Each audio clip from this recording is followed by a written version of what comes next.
मैं हूं अंतिमा मोमोरे और आप सबका एमजी मैथमेटिक्स चैनल में स्वागत है। आज हम पढ़ेंगे कोऑर्डिनेट ज्योमेट्री या निर्देशांक ज्यामिति। हम इसको स्टार्टिंग से पढ़ना चालू करते हैं।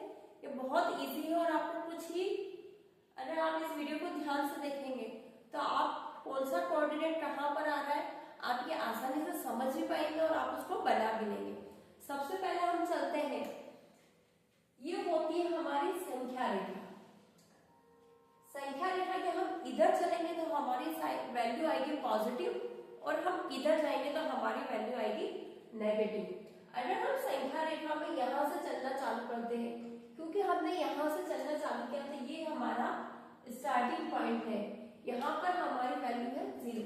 आगे हम बढ़ते हैं तो हमारी वैल्यू बढ़ती जाएगी 1 2 3 4 5 और ऐसे ये वैल्यू आगे बढ़ती जाएगी और ये वैल्यू बढ़ती जाएगी अनंत तक, इन्फिनिटी तक। और इधर जब हम चलेंगे तो हमारी वैल्यू आएगी -1 -2 -3 -4 और ये भी हमारी वैल्यू आगे चलती जाएगी, ये चलती जाएगी हमारी अनंत तक, इन्फिनिटी तक, ये भी वैल्यू माइनस में चलती जाएगी। इसको बोलते हैं हम एक्स अक्ष। इसको बोलेंगे हम एक्स अक्ष। और जब हम यहां पर नहीं चलते, हम ऊपर की तरफ चलते हैं तो हमें ऐसे लाइन बनती है, उसको हम बोलेंगे वाई अक्ष। वाई अक्ष पे भी अगर हम ऊपर की तरफ चलते हैं तो हमारी वैल्यू होती है 1, पॉजिटिव नंबर में होगी 2 3 4, यह वाली वैल्यू भी हमारी इन्फिनिटी तक चलती जाएगी। और जब हम नीचे चलते हैं तो ये वैल्यू हमारी आएगी -1 -2 -3 -4 -5। ये है हमारा एक्स अक्ष, ये है हमारा वाई अक्ष। यहां से हमने चलना चालू किया था, यहां से हमने सारे मेजरमेंट चालू किए थे। हम इसको नाम देंगे O और इसको बोला जाता है मूल बिंदु।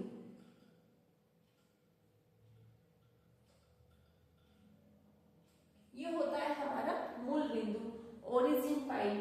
यहां से जहां से हम चलना प्रारंभ करते हैं, जहां से हम हमारा मेजरमेंट चालू करते हैं एक्स एक्सिस पे और वाई एक्सिस पे, वो होता है हमारा ओरिजिन या मूल बिंदु। और हमेशा याद रखिए मूल बिंदु के निर्देशांक होते हैं 0,0, क्योंकि यहाँ पर एक्स अक्ष की वैल्यू भी होती है 0 और वाई अक्ष की वैल्यू भी होती है 0। एक्स अक्ष और वाई अक्ष, एक्स अक्ष को हम हॉरिजॉन्टल लाइन में कहते हैं और वाई अक्ष को हम वर्टिकल लाइन में कहते हैं। एक और हिंदी में पूछा जाता है एक्स अक्ष को भुज और कोटि भी कहा जाता है। इसका आप सिंपल सा उदाहरण मैं आपको बताती हूँ। जब हम खड़े रहते हैं तो ये हमारी होती है भुजा, तो एक्स अक्ष को क्या बोलेंगे, और हमारा एक्स अक्ष ऐसे ही चलता है तो इसको हम बोलेंगे भुज। एक्स अक्ष का एक और नाम है भुज और वाई अक्ष का एक और नाम है कोटि।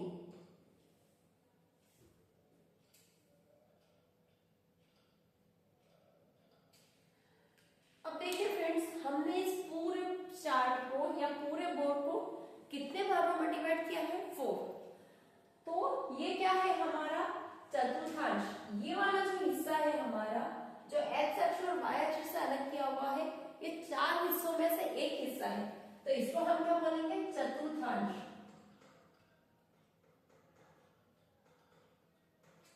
चतुर्थांश मतलब चौथा हिस्सा। जब हम काउंटिंग प्रारंभ करते हैं, जब हम गिनना चालू करते हैं या फिर जब हम काउंटिंग स्टार्ट करते हैं, तो हम काउंटिंग स्टार्ट करते हैं यहां से, फर्स्ट, सेकंड, थर्ड, फोर्थ। ये हुआ हमारा प्रथम चतुर्थांश या फर्स्ट चतुर्थांश, ये द्वितीय चतुर्थांश,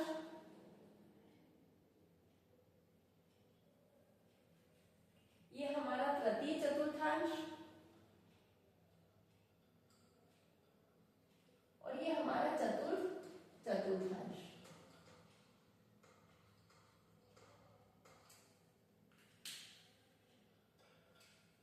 ये हमारा फर्स्ट क्वार्टर या सेकंड क्वार्टर, ये थर्ड और ये फोर्थ। इस इंग्लिश हिंदी में इसको बोलेंगे प्रथम चतुर्थांश, द्वितीय चतुर्थांश, तृतीय चतुर्थांश और चतुर्थ चतुर्थांश। जब हम बात निर्देशांक लिखेंगे या पॉइंट के कोऑर्डिनेट लिखेंगे, हम उसको ऐसे ब्रैकेट से शो करेंगे और उसमें जो दो संख्या लिखी हुई रहेगी, पहली वाली वैल्यू जो रहेगी वो x की रहेगी और सेकंड वैल्यू रहेगी y की। x कोऑर्डिनेट पे उसकी जो वैल्यू आएगी वो हम फर्स्ट में लिखेंगे और y कोऑर्डिनेट पे जो उसकी वैल्यू आएगी वो हम सेकंड में लिखेंगे। यहाँ पर अगर हम इस चतुर्थांश की ये बात करें तो यहाँ पर x की वैल्यू जो भी आएगी वो आएगी पॉजिटिव प्लस में और y की जो भी वैल्यू आ रही है वो भी आ रही है प्लस में।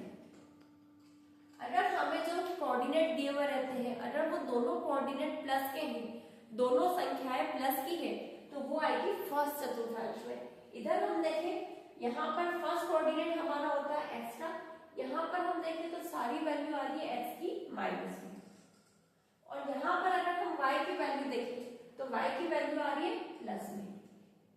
तो ये हमारा सेकंड चतुर्थांश। अगर हमें कोई कोऑर्डिनेट दिए हुए रहेंगे उसमें पहली संख्या फर्स्ट वाली जो संख्या है जो x की वैल्यू है वो माइनस में दी हुई हो और y की वैल्यू प्लस में दी हुई हो तो वो आएगी हमारे द्वितीय चतुर्थांश में या सेकंड क्वाड्रेंट में और ये है हमारा तृतीय चतुर्थांश। हम देखते हैं यहाँ पर x की जो भी संख्या है वो है माइनस में और y की जो भी संख्या है वो भी है माइनस में। तो इस वाले चतुर्थांश में जो भी संख्या आएगी, कोऑर्डिनेट आएंगे x के y के, वो दोनों ही टाइप के होंगे माइनस के। चतुर्थ चतुर्थांश यहाँ पर x की संख्या है प्लस की और y की संख्या जो भी आएगी वो आएगी माइनस की। तो ये होता है